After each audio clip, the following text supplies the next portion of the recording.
So x கூட பேசலாமா வேண்டாமா? எக்ஸ்னா என்னது? முடிஞ்சு போச்சு. முடிஞ்சு போன விஷயத்த நீங்கள் தோண்டி எடுத்தீங்கன்னா பிரச்சனை ஆரம்பிக்க தான் செய்யும். ஸோ எக்ஸை நீங்கள் வந்து திருப்பியும் ஒரு நியூ ரிலேஷன்ஷிப்க்கு அப்புறமாவோ இல்லை ஆஃப்டர் மேரேஜ்க்கு அப்புறமா அவங்கள ஒரு வெல்விஷராக எடுத்துக்கிறதுல என்ன யூஸ் இருக்குது? 2 ரிவர் வந்துட்டு மீட் ஆகிற இடத்துல வந்து பார்த்தீங்கன்னா கொஞ்சம் கலங்களாக தான் போகும். அந்த கலங்களாக போகிற இடத்துல நம்ம வந்து இன்னொரு கலங்களை கொண்டு வந்து விட்டீங்கன்னு வச்சுக்கோங்க, அதுதான் அந்த எக்ஸு. ஹஸ்பண்ட் கிட்ட எக்ஸ் ரிலேஷன் பத்தி பேசலாமா வேண்டாம்? தயவு செஞ்சு வேண்டாம் தான் சொல்லுவேன் நான். ஏன்னா பாஸ்ட் இஸ் பாஸ்ட்.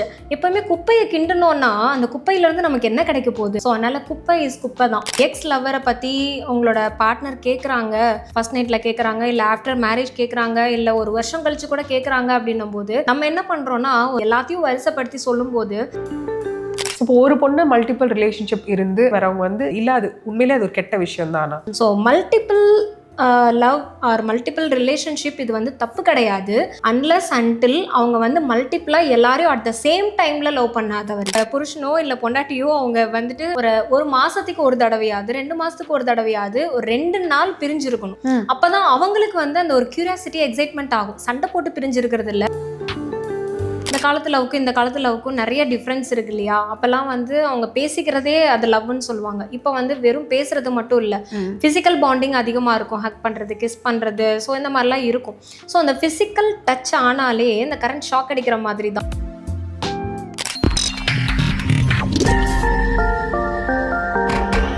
ஹலோ வணக்கம் ஓப்பன் மீடியம் வியூவர்ஸ். இன்னைக்கு என் கூட கான்வர்சேஷனில் டாக்டர் சுஜிதா கூட தான் இன்ட்ராக்ட் பண்ண போகிறோம். என்ன டாபிக்னு சொல்கிறதுக்கு முன்னாடி வாங்க.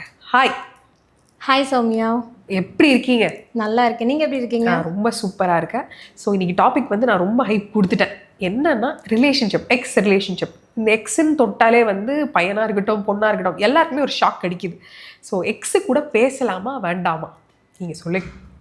ரிலேஷன்ஷிப்லேயே இந்த எக்ஸ் ரிலேஷன்ஷிப் அப்படின்னாலே எக்ஸ்னா என்னது? முடிஞ்சு போச்சு. முடிஞ்சு போன விஷயத்த நீங்கள் தோண்டி எடுத்தீங்கன்னா பிரச்சனை ஆரம்பிக்க தான் செய்யும். ஸோ அப்போ ஏன் அந்த ரிலேஷன்ஷிப்பில் வந்துட்டு திருப்பியும் நம்ம ஒரு ஹைப்பை ஏற்றி அவங்க கூட போய் பேசணும், நல்ல ஒரு இன்ட்ரெஸ்டிங்காக இருக்குது, க்யூரியாசிட்டியாக இருக்குது அப்படிங்கிறதுக்கு நிறைய காரணங்கள் இருக்குது.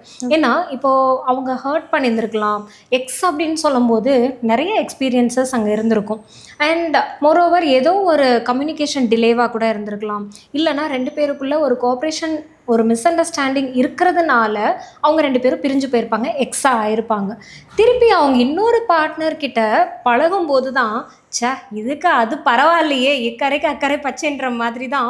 ஸோ அவங்க வந்து அந்த எக்ஸை தேடி போவாங்க, இல்லை அவங்க கிட்ட பேசினா பழகுனா திருப்பியும் நல்லா இருக்குமே அப்படின்னு. ஆனால் அதில் வந்து ஐ டோன்ட் திங்க் ஸோ அது ரொம்ப ஹெல்தி ரிலேஷன்ஷிப்பாக இருக்க வாய்ப்பே இல்லை. ஓகே, பட் ஆனால் இப்போ நிறைய படம்லாம் கூட வந்திருக்கு. என் ஃப்ரெண்ட்ஸும் நிறைய பேர் சொல்லி கேள்விப்பட்டிருக்கேன்.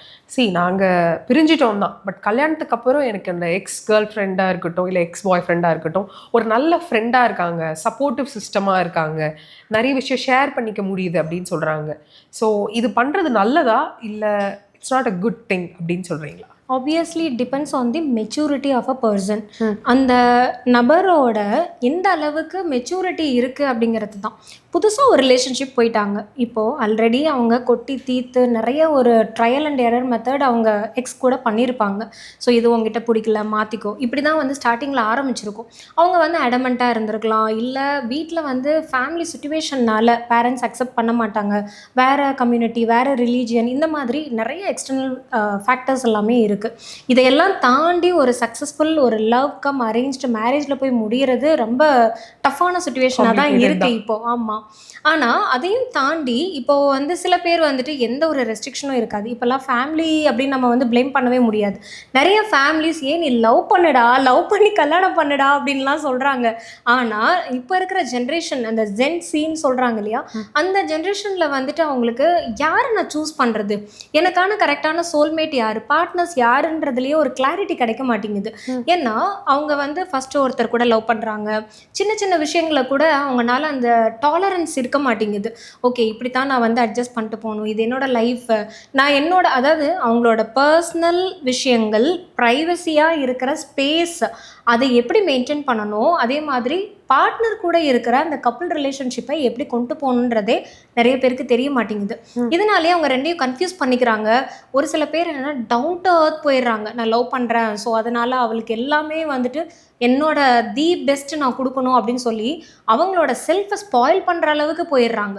கெஞ்சுறதா இருக்கட்டும், அவங்களுக்கு பிடிக்காத விஷயங்களை பிடிச்ச மாதிரி ப்ரிட்டன் பண்ணுறதா இருக்கட்டும், இந்த மாதிரி ஒரிஜினாலிட்டி, ஐடென்டிட்டி, தனக்குரிய அந்த இண்டிவிஜுவாலிட்டியை மிஸ் பண்ணி இந்த ரிலேஷன்ஷிப்குள்ளே போகிறது வந்துட்டு டாக்ஸிக்காக தான் இருக்கும். ஓகே. இப்போ என்னோட ஃப்ரெண்ட் வந்து ஒருத்தர் என்ன சொல்றாங்கன்னா, ஆல்ரெடி நான் ஒரு எக்ஸ் ரிலேஷன்ஷிப்ல இருந்தேன், இப்போ நான் வேற ஒரு கரண்ட் ரிலேஷன்ஷிப்ல இருக்கேன், பட் நான் பேசுறது அந்த பொண்ணுக்கும் தெரியும், ஆனால் இதுக்குள்ள எங்களுக்குள்ள ஒரு ஃபைட் வருது. ஸோ இந்த மாதிரி ஒரு ரிலேஷன்ஷிப்க்கு என்ன சொல்வீங்க? ஆக்சுவலி எக்ஸ் அப்படின்னாலே என்னை பொறுத்த வரைக்கும் அதில் ஒரு ஃபுல் ஸ்டாப் வச்சுட்டா தான் நல்லது. ஸோ எக்ஸை நீங்கள் வந்து திருப்பியும் ஒரு நியூ ரிலேஷன்ஷிப்க்கு அப்புறமாவோ இல்லை ஆஃப்டர் மேரேஜ்க்கு அப்புறமா அவங்கள ஒரு வெல்விஷராக எடுத்துக்கிறதுல என்ன யூஸ் இருக்குது? ஸோ அவங்க வந்து இப்போ ஃபார் எக்ஸாம்பிள் உங்கள் வீட்டில் அக்செப்ட் பண்ணலை, இல்லை வேறு ஏதாவது ஃபினான்ஷியல் ரிலேட்டடாக ப்ராப்ளம் இருக்குது, வேறு எக்ஸ்டர்னல் ஃபேக்டர்ஸ்னால ப்ராப்ளம் இருக்குது அப்படின்னா அங்கே வந்து பாண்டிங் ஸ்டில் எக்ஸிஸ்ட் தானே ஆகுது. எமோஷ்னலி அவங்க கனெக்டடாக தானே இருக்கிறாங்க. ஸோ அந்த ஒரு ரீசனுக்காக பிரேக்கப் பண்ணிட்டு வீட்டில் சொல்கிற பொண்ணை பார்த்து கல்யாணம் பண்ணிக்கிட்டதுக்கு அப்புறமா ஆப்வியஸ்லி அந்த ஒரு லவ்வர் கிட்ட இருக்கிற அந்த எக்ஸ்பெக்டேஷன், அந்த ஒரு ஃப்ரெண்ட்லினஸ், இது எல்லாமே அவங்க ஒய்ஃபாக இருக்கிறவங்க கிட்ட இல்லை ஹஸ்பண்டாக இருக்கிறவங்க கிட்ட வந்துட்டு அவங்க எப்படி ஜெல் ஆகுறாங்கன்றது பொறுத்து இருக்குது. ஸோ அதே கம்யூனிகேஷன் இங்கே வராது. ஏன் அப்படின்னா அவங்க ரெண்டு பேரோட வேவ் லென்த் வேறு மாதிரி இருக்கும். ரெண்டு ரிவர் வந்துட்டு மீட் ஆகிற இடத்துல வந்து பார்த்திங்கன்னா கொஞ்சம் கலங்களாக தான் போகும். அந்த கலங்களாக போகிற இடத்துல நம்ம வந்து இன்னொரு கலங்களை கொண்டு வந்து விட்டிங்கன்னு வச்சுக்கோங்க, அதுதான் அந்த எக்ஸு. ஸோ அப்போ இன்னும் ஆப்வியஸ்லி அந்த ஃபேமிலியில் வந்துட்டு அதிகமான ப்ராப்ளம்ஸ் தான் க்ரியேட் ஆகுமே தவிர அங்கே ஒரு நல்ல ஒரு பாண்டிங் க்ரியேட் ஆகாது. அதே மாதிரி எக்ஸை வந்து வெல்விஷராக வச்சுக்கிறதோ இல்லை ஃப்ரெண்டாக ஆக்கிக்கிறதோ, சஜஷன்ஸ் கேட்குறதோ, இல்லை நான் ஃப்ரெண்டு மட்டும்தான் அப்படின்னு கொண்டு போகவே முடியாது. ஆப்வியஸ்லி அந்த இன்னர் ஃபீலிங்ஸ் கண்டிப்பாக அது கல்டிவேட் ஆகும். இப்போ இன்கேஸ் இன்னும் ஒரு சில பேர்லாம் இருப்பாங்க, என்னோட கிளைண்ட்ஸ் வரவங்க, எக்ஸ் வந்து அவங்க கல்யாணம் ஆயிரும், இவங்களுக்கு வேற ஒருத்தரோட கல்யாணம் ஆயிரும். இப்போ ரெண்டு பேருமே நாங்கள் கப்பிள் தானே, ஸோ அப்போ நாங்கள் ரெண்டு பேரும் கப்பிள்ன்றதுனால நாங்கள் பேசிக்கலாம்ல, ரெண்டு பேருக்குமே நாங்கள் ஃப்ரெண்ட்லியாக தான் இருக்கோம் எங்கள் பார்ட்னர்ஸோட அப்படின்னு. அப்படி இருந்தாலுமே ஏதோ ஒரு சுச்சுவேஷனில் வந்துட்டு திருப்பியும் அந்த ஃபீலிங் ஜென்ரேட் ஆகும். எல்லாமே மனசு தான் காரணம். ஸோ நீங்கள் வந்து அந்த ஃபீலிங்கை நீங்கள் ஒன்றா பழகிருப்பீங்க, பேசியிருப்பீங்க, நிறைய ஷேர் பண்ணியிருப்பீங்க, உங்களுக்கு பிடிச்சது பிடிக்காதது எல்லாமே உங்களோட லவ்வராக இருந்தவங்களுக்கு தெரியும். மோர் தென் தட் உங்களோட அதாவது அரேஞ்ச்டு மேரேஜ்லேருந்து வர்ற கப்பிளுக்கு காட்டிலும் உங்களோட லவ்வருக்கு நிறையா தெரியும்ல, அங்கே பொசசிவ்னஸ், சண்டை, சந்தேகம் எல்லாமே க்ரியேட் ஆகும். ஓகே. ஸோ இப்போது கல்யாணம் ஆயிடுச்சு, ஹஸ்பண்ட் கிட்ட எக்ஸ் ரிலேஷன் பற்றி பேசலாமா வேண்டாம்? தயவு செஞ்சு வேண்டாம் தான் சொல்லுவேன் நான். ஏன்னா பாஸ்ட் இஸ் பாஸ்ட். எப்போவுமே குப்பையை கிண்டனோன்னா அந்த குப்பையிலேருந்து நமக்கு என்ன கிடைக்க போகுது? அதில் வந்து பேட் ஸ்மெல் தான், பாக்டீரியாஸ் வரும், நம்ம உடம்புக்கு கெடுதி தான், கண்டாமினேஷன் தான். ஸோ அதனால் குப்பை இஸ் குப்பை தான். அதனால் நீங்கள் பாஸ்ட்டை வந்து ப்ரெசன்ட் லைஃப்பில் கொண்டு வரதுனால ஒரு பர்சன் கூட பிரயோஜனமே இல்லை. அதனால் எக்ஸ் லவ்வரை பற்றி உங்களோட பார்ட்னர் கேட்குறாங்க, ஃபஸ்ட் நைட்டில் கேட்குறாங்க, இல்லை ஆஃப்டர் மேரேஜ் கேட்குறாங்க, இல்லை ஒரு வருஷம் கழித்து கூட கேட்குறாங்க அப்படின்னும் போது நம்ம என்ன பண்ணுறோன்னா ஒரு ஆத்மார்த்தமாக ஒரு ஆர்வ கோளாறாக வந்துட்டு நம்ம உறுத்தா இருக்கணும், என்னோட பார்ட்னருக்கு என்னோட ஸ்பௌஸ்க்கு நான் வந்து உண்மையாக இருக்கணும்னு நினச்சிட்டு எக்ஸு பாஸ்ட் லைஃபு, சில பேர் வந்து ஒரு பாஸ்ட் லைஃப் சொன்னால் பரவாயில்ல, அவங்க வந்துட்டு ஏதோ ஒரு ரீசன்னால பிரேக்கப் ஆகி ரெண்டாவது லவ் ஆயிருக்கலாம், மூணாவது லவ் ஆயிருக்கலாம், இது எல்லாத்தையும் வரிசைப்படுத்தி சொல்லும்போது ஃபர்ஸ்ட் இம்ப்ரெஷனே ஃபர்ஸ்ட் இம்ப்ரெஷன் ஆயிடுறது. ஸோ உங்களோட அந்த மேரிட் லைஃப்பில் கால் எடுத்து வைக்கும்போது கண்டிப்பாக ஆப்வியஸ்லி கசக்க தான் செய்யும். ஓகே. ஸோ இப்போ உங்ககிட்டே நிறைய பேர் வருவாங்க, இந்த மாதிரி ரிலேஷன்ஷிப் அட்வைஸ்க்காக வருவாங்கல்ல. ஸோ இப்போ ஒரு பொண்ணு மல்டிபிள் ரிலேஷன்ஷிப் இருந்து okay like one after one, okay உடனே சைமல்டேனியஸாக இல்லை, அந்த மாதிரி ரிலேஷன்ஷிப் பிரேக் ஆகி வரவங்க வந்து ஏன் ஒரு பேடாகவே போர்ட்ரே பண்ணுறாங்க? இல்லை அது உண்மையிலே அது ஒரு கெட்ட விஷயம் தானா? கண்டிப்பாக அது கெட்ட விஷயமே இல்லை. ஏன்னா ஒரு ரிலேஷன்ஷிப் வந்துட்டு இப்போது ஃபார் எக்ஸாம்பிள் இப்போல்லாம் லவ் அப்படின்னு ஸ்டார்ட் ஆகிறது இன்ஃபேக்சுவேஷனா இல்லை க்ரஷ்ஷா இல்லை அது என்னன்னே தெரியாமல் ஸ்கூல் டேஸ்லேருந்தே லவ் பண்ண ஆரம்பிச்சிடுறாங்க. ஸோ இது ஆப்வியஸ்லி லவ்வே கிடையாது, அவங்களுக்குள்ளே இருக்கிற ஆப்போசிட் ஜெண்டர் மேலே இருக்கிற ஒரு அட்ராக்ஷனாக கூட இருக்கலாம். ஸோ அந்த அட்ராக்ஷனை லவ்னு டேர்ம் பண்ணிவிட்டு அது வந்து கண்டிப்பாக லைஃப் லாங் நீடிச்சிருக்காது. வெரி ரேர் கேசஸ் ஸ்கூல்லேருந்து எல்கேஜிலேருந்து நாங்கள் வந்துட்டு ஒன்றா இருந்தோம், ஃப்ரெண்டாக இருந்தோம், லவ் ஆச்சுன்ற ஸ்டோரிலாம் பார்க்கலாம். ஆனால் ஆப்வியஸ்லி நிறைய காமனாக நடக்கிற விஷயங்கள் வந்து பார்த்திங்கன்னா அதை வந்து நம்ம லவ்னு கன்சிடர் பண்ண முடியாது. ஆப்வியஸ்லி அவங்க காலேஜ்க்கு வரும்போது ஒரு மெச்சூரிட்டி ஆகும்போது ஓ இதுதான் லவ்வா, ஹார்மோனல் சேஞ்சஸ் நடக்கும், அவங்க நிறையா பார்ப்பாங்க, எனக்கான ஒருத்தர் இவர் தான் அப்படின்ற மாதிரி அண்டர்ஸ்டாண்ட் பண்ணிப்பாங்க. அஃப்கோர்ஸ் அந்த லவ்வும் கூட பிரேக்கப் ஆகிட்டு தென் நெக்ஸ்ட் ஆஃபீஸில் ஒர்க் பண்ணும்போதோ இல்லை ஒர்க்கிங் பிளேஸில் வர லவ் அதையும் தாண்டி நம்ம வந்து இந்த ஸ்டேஜஸ் நம்ம வந்து கணக்கு பண்ணவே முடியாது. அந்த ஃபீலிங்ஸ் எந்த அளவுக்கு யாரை நீங்கள் சூஸ் பண்ணுறீங்க. சம்டைம்ஸ் டாக்ஸிக் லவ்வாக கூட இருக்கலாமே. அந்த லவ்வர் வந்து உங்களை ரொம்ப ஒரு பொசசிவ்னஸ்ன்ற டாமினன்ஸ் இருக்கும், ஒரு கண்ட்ரோல்குள்ளே வைக்கணுன்ற மாதிரி இருக்கும், ரொம்ப ப்ரைவசி இல்லாத மாதிரி போகிற ரிலேஷன்ஷிப்பும் நல்லதில்லை. ஸோ இந்த மாதிரி ஏதாவது ஒரு கண்டிஷனில் அவங்களுக்கு சரியான பார்ட்னர் இவர் இல்லை இவங்க இல்லை அப்படின்னு சொல்லும்போது குவிட் பண்ணிக்கிறது நல்லது தான். So multiple love or multiple relationship இது வந்து தப்பு கிடையாது, அன்லஸ் அன்டில் அவங்க வந்து மல்டிபிளாக எல்லாரையும் அட் த சேம் டைமில் லவ் பண்ணாத வரைக்கும். ஓகே, அது ஒரே டைமில் நீங்கள் வந்து மல்டிப்ளாக 4-5 பேரை லவ் பண்ணுறது, ஸோ இது வந்து it's not advisable thing. So ஒருத்தரோட பிரேக்கப் முடியுதா கண்டிப்பாக, இல்லை டிவோர்ஸ் ஆகுதா கம்ப்ளீட்டாக அவங்க கூட இருந்து ரிலீவ் ஆகி ஒரு 6 மாதம் கொஞ்சம் ரெஸ்ட் எடுத்து ரிலாக்ஸ் எடுத்துகிட்டு அதுக்கப்புறம் இன்னொரு ரிலேஷன்ஷிப்குள்ளே போகிறது தான் வயசு.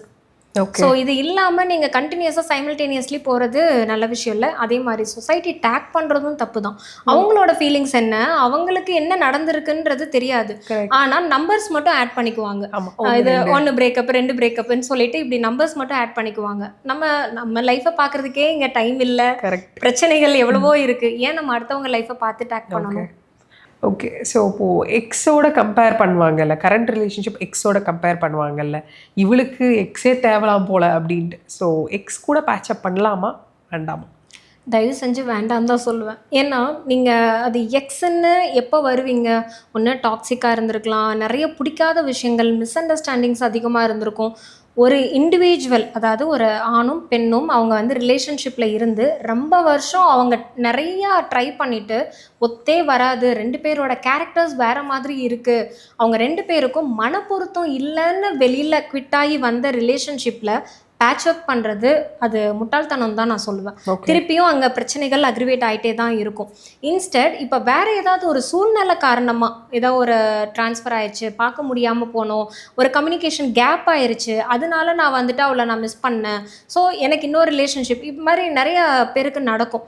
இப்போது அடிக்கடி ஃப்ரீக்வெண்ட்டாக மீட் பண்ணிகிட்டே இருப்பாங்க, அதனால லவ் ரொம்ப ஸ்ட்ராங்காக இருக்கும். ஸோ அவங்க கொஞ்ச நாளாக பேசிக்காமல் ஏதோ ஒரு ரீசன்னால் வந்துட்டு கொஞ்சம் கம்யூனிகேஷன் கேப் இருக்கும். தென் அகைன் அவங்களோட ஃப்ரெண்ட்ஷிப் அண்ட் லவ் ரீஸ்டார்ட் ஆகும். அந்த மீன் வைல் வந்து பார்த்தீங்கன்னா ட்ரையாங்கிள் லவ்லாம் சொல்லுவோம் இல்லையா, அது வந்து என்னென்னா ஒரு க்ரஷ்ஷாக மாதிரி தான் இருக்கும். ஆனால் கம்பேரிட்டிவ்லி அங்கேயே அவங்க அலர்ட் ஆயிடுவாங்க. ஓகே, இந்த தேர்ட் பர்சன் இவங்கள நம்ம வந்துட்டு என்னோட லவராக மாற்றி ஒரு லைஃப் பார்ட்னராக மாற்றுறதுக்கு அதுக்கு என்னோட எக்ஸே பரவாயில்ல, ஸோ நம்ம இன்னும் ஒரு ப்ராப்பர் பிரேக்கப் சொல்லலை, இல்லை அவகிட்ட என்னென்ன சின்ன சின்ன விஷயங்கள் சால்வ் பண்ணிக்க முடியும், மாற்றிக்க முடியும் அப்படின்னு ஏதாவது ஒரு லூப்போல் இருந்துச்சுன்னா யூ கேன் ரீட்ரை. இல்லை அங்கே வந்து எல்லாத்தையும் நாங்கள் பேசி எக்ஸ்ட்ரீம் போய் வெறுத்து போய் தான் அந்த வெறுத்து ஹேட்டர்ஸ், ஸோ இதுக்கப்புறம் நாங்கள் வந்து குவிட் பண்ணியிருக்கோம்னா தயவு செஞ்சு திருப்பி போகாதீங்க. அதுக்கு நீடட் என்ன அப்படின்னா உங்களோட செல்ஃப் ஸ்டடி தான். ஃபர்ஸ்ட் ரிலேஷன்ஷிப்பில் எதனால் வந்துட்டு ஒன்று அவங்க மேலே தப்பு இருக்கலாம், இல்லை பார்ட்னர் மேலே தப்பு இருக்கலாம். எப்போவுமே நம்மளுக்கு அக்செப்டன்ஸ் லெவல் கம்மியாக இருக்கும். நம்ம பண்ணுற தப்பை நம்ம அக்செப்ட் பண்ணவே மாட்டோம். நம்மளோட பார்ட்னர் என்ன தப்பு பண்ணுறாங்களோ அதுதான் நம்ம பாப்அப் பண்ணிகிட்டே இருப்போம். ஸோ செல்ஃபாக நம்ம மேலே என்ன மிஸ்டேக் இருக்குன்றத ஒரு செல்ஃப் அனாலிசிஸ் மாதிரி பண்ணிவிட்டு அதுக்கப்புறமா ஒரு நியூ ரிலேஷன்ஷிப்பில் போகும்போது அந்த ரிலேஷன்ஷிப்பும் ஹெல்த்தியராக இருக்கும், ஸ்ட்ராங்காக இருக்கும். ஓகே, ஆஃப்டர் பிரேக்கப் 6 மாதம் கழிச்சியும் என்னால் வந்து அவளை மறக்கவே முடியல, நாங்கள் பிரிஞ்சிட்டோம் தான், பட் ஸ்டில் எங்கள் மனசுக்குள்ளே அது ஓரமாக இருந்துகிட்டே இருக்குது. ஸோ இந்த மாதிரி இருக்கிற ஒரு மென்டாலிட்டியான பர்சனுக்கு என்ன சொல்வீங்க? இது என்ன ரீசன்னால் அவங்க பிரிஞ்சிருக்காங்கன்றது வெரி இம்பார்ட்டண்ட். இப்போ சில பேர் வந்துட்டு ஈகோயிஸ்டிக்காக இருப்பாங்க. 2 பேருமே ஆரம்பத்தில் இந்த டே 1 லவ் ப்ரப்போஸ் பண்ணதுலேருந்து ஈகோவாக இருப்பாங்க. இந்த ஈகோ காரணத்தினால 2 பேருக்கும் சண்டை வந்து பிரேக்கப் ஆகிருக்காங்கன்னா திருப்பியும் அவங்க என்ன தான் பண்ணாலும் சேர்ந்து வாழ முடியாது. அந்த ஈகோ வந்து கொஞ்ச நாள் பிரிஞ்சிருக்கிறதுனால அவங்க ஃபீல் பண்ணுவாங்களே தவிர திருப்பியும் அவங்க கல்யாணம் பண்ணதுக்கப்புறம் ஈகோ வந்து அதிகமாக இருக்கும்.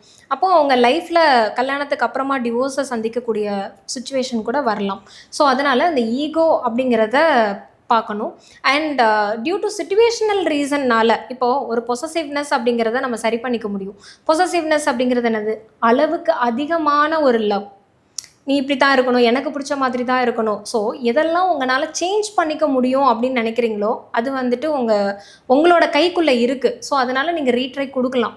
ஒரு 6 மாதம் நீங்கள் வந்து கேப் விட்டுட்டு திருப்பியும் கூட நீங்கள் பேசி பார்க்கலாம்.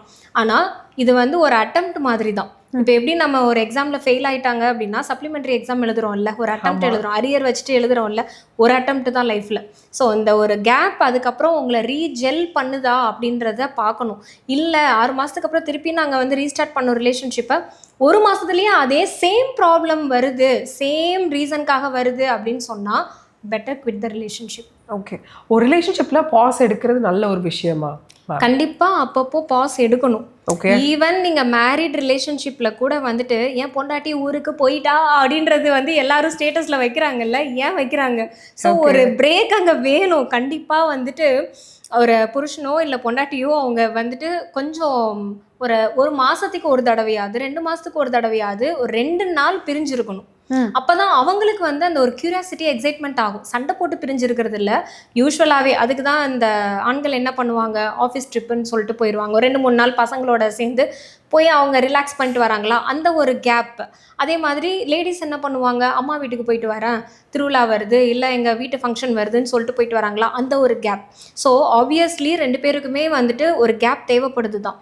அந்த கேப் இருந்தால் தான் அவங்க லவ்வை இன்னும் கொஞ்சம் ஸ்ட்ராங் பண்ண முடியும். மிஸ்ஸிங் அங்கே தான் வந்துட்டு ரிலேஷன்ஷிப்பு ரொம்ப ஸ்ட்ராங்கராக இருக்கும். அண்ட் இதே தான் லவ்வருக்குமே. லவ் பண்ணும்போது பார்த்தீங்கன்னா எப்போ பார்த்தாலும் ஃபோனு அப்டேட்டு, ஸ்டேட்டஸில் இது சொல்கிறது, லைவ் லொக்கேஷன் ஷேர் பண்ணுறது, இந்த மாதிரி கீப் ஆன் நீங்கள் அப்டேட் பண்ணுறதுக்கு அவங்க என்ன ஹெச்ஆரா இல்லை வந்து சூப்பர்வைசரா? ஸோ அதனால அவங்க உங்கள் லைஃப் அது நீங்கள் அப்டேட் பண்ண தேவையில்லை, புரிஞ்சுக்கிட்டா போதும். ஸோ அதுக்கு ஒரு ஸ்பேஸ் வேணும், கொஞ்சம் அவங்கள அண்டர்ஸ்டாண்ட் பண்ணி ஒரு ப்ரைவசி, பர்சனல் ஸ்பேஸ் இல்லாமல் அவங்கள போட்டு எப்போ பார்த்தாலும் என்கிட்ட எல்லாத்தையும் சொல்லிகிட்டே இருன்னு சொல்லும்போது இட்ஸ் அ டார்ச்சரஸ் லைஃப்.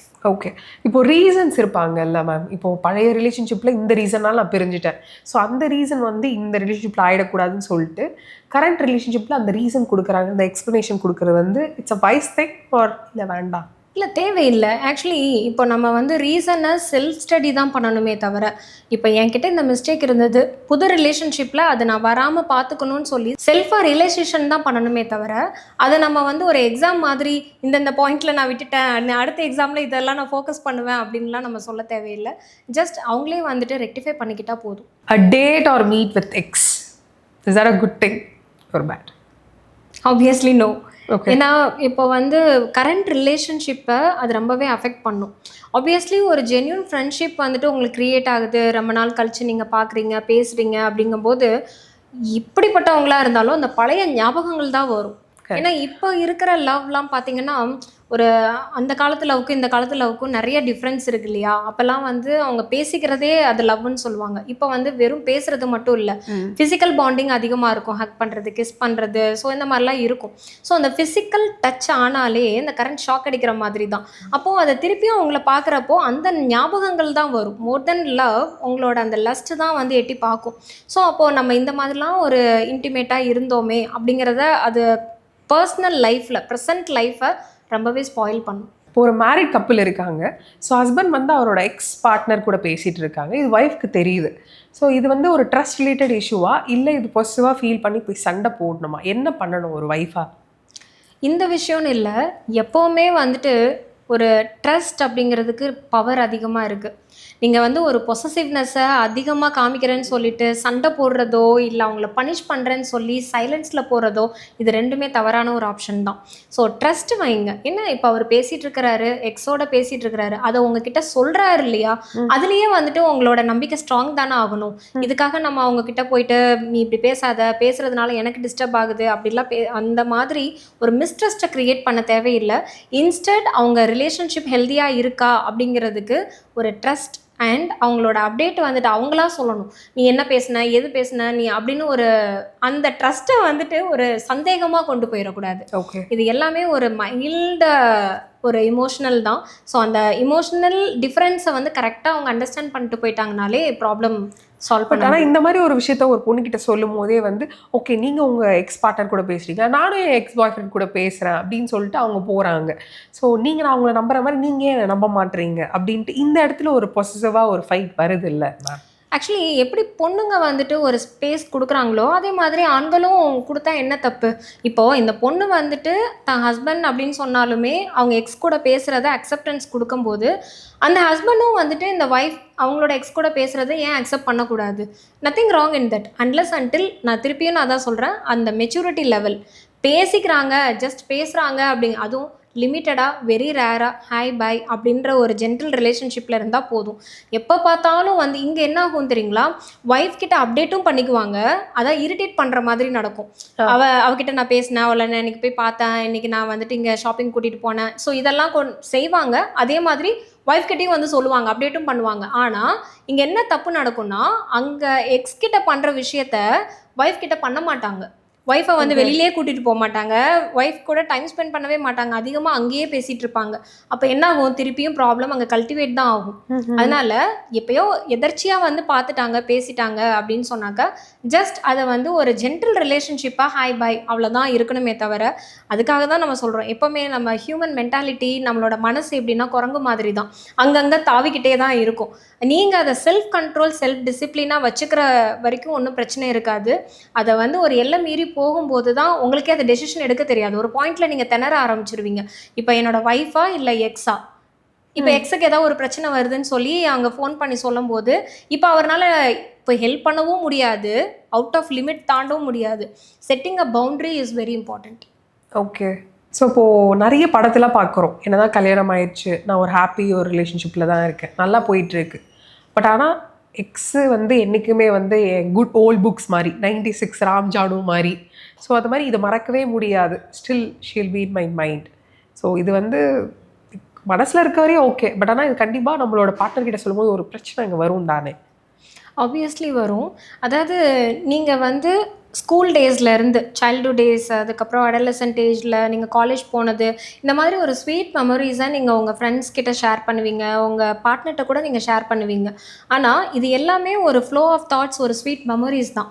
அதே மாதிரி தான் எக்ஸுன்றது வந்து நீங்கள் ஒரு ஸ்வீட் மெமரிஸாக நம்மளோட லைஃப்பில் நடந்த ஒரு நல்ல சுகமான அனுபவம்னு எடுத்துகிட்டு போகும்போது எந்த பிரச்சனையும் கிடையாது.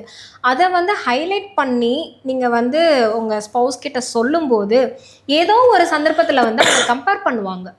லைக் எப்படின்னா, ஓ இந்த சுச்சுவேஷனில் அவங்க கேர்ள் ஃப்ரெண்டோ அவங்க பாய் ஃப்ரெண்டோ இருந்திருந்தா இப்படி ரியாக்ட் பண்ணியிருப்பாங்க, ஸோ அப்போ நம்ம இதை வந்து நம்ம ரியாக்ட் பண்ண தெரியல, அப்போது அவங்களுக்கு வந்து எக்ஸை தான் ரொம்ப பிடிக்கும், நான் வந்து சாட்டிஸ்ஃபைட் லைஃப் நான் கொடுக்கல அப்படிங்கிற மாதிரி நிறைய செல்ஃப் கம்பேரிஷன் வரும். குடும்பத்தில் அதிகமாக பிரச்சனைகள் தான் வரும். அதனால தான் put a big dot to the ex. ஒரு லைஃப்பை ஸ்டார்ட் பண்ணுறோம் அப்படின்னா அவங்க present life, mindfulness, living in the presence, இப்போ என்ன கிடைச்சிருக்கோ அது கிராட்டிடியூடாக ஃபீல் பண்ணிவிட்டு ஸோ அந்த லைஃப்பை வந்து ப்ரொசீட் பண்ணி போகிறது தான் கிளவர். ரிலேஷன்ஷிப் பற்றி ரொம்ப சூப்பராக சொன்னீங்க. எனக்கு மட்டும் இல்லை, எங் ஜென்ரேஷன் எல்லாருக்குமே ஒரு பெரிய ஒரு நாலேஜ் கிடச்சிருக்கும். So thank you so much. Thank you for your great time. Thank you. Thank you.